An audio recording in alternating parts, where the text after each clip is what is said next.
Assalamualaikum. Maman Sidi Mituar wa bahala. Mulu कलाम वाह कंहिं ख़ूब चयो आहे जॾहिं जिते भरम टुटी वेंदो आहे मान टुटी वेंदो आहे उते शायदि का ख़ुशी कोन हूंदी आहे ऐं न का जारी रखण जी वजह बणिजंदी आहे।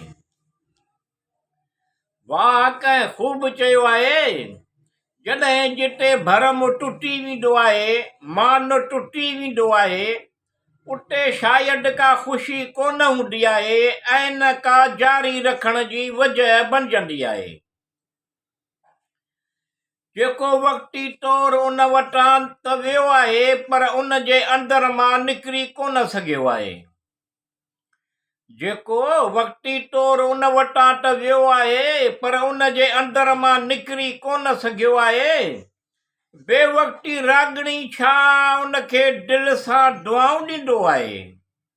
वाह कंहिं ख़ूब चयो आहे जॾहिं जिते भरम टुटी वेंदो आहे मान टुटी वेंदो आहे उते शायदि का ख़ुशी कोन हूंदी आहे ऐं न का जारी रखण जी वजह बणिजंदी आहे।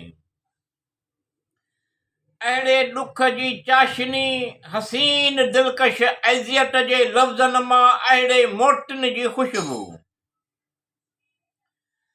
अहिड़े ॾुख जी चाशनी हसीन दिलकश अज़ियत जे लफ़्ज़नि मां अहिड़नि मोटिन जी ख़ुशबू।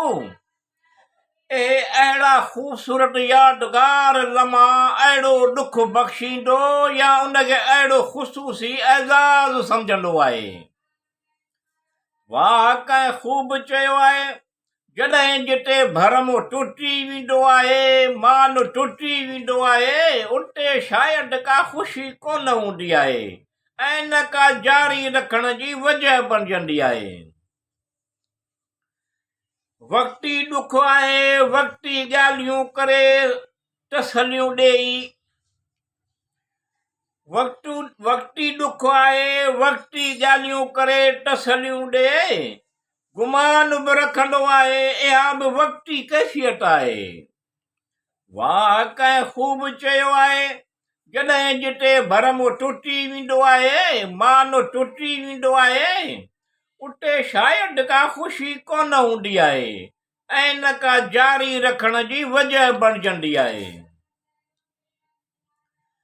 अहिड़ी अज़ियतनाक मोहबतूं विराईंदो आहे पर अहिड़ी अज़ियतनाक मोहबतूं विराईंदो आहे पर उहे बि बेसूद इहा अज़ियत विराइण सां अधु बि कोन थींदी आहे।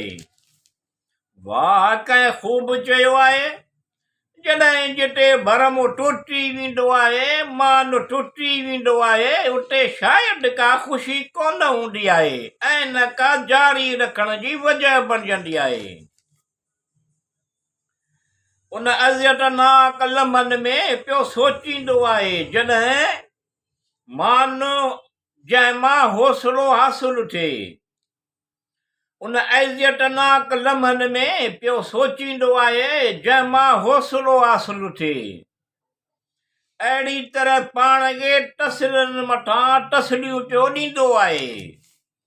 वाह कंहिं ख़ूब चयो आहे जॾहिं जिते भरम टुटी वेंदो आहे मान टुटी वेंदो आहे उते शायदि का ख़ुशी कोन हूंदी आहे ऐं न का जारी रखण जी वजह बणिजंदी आहे।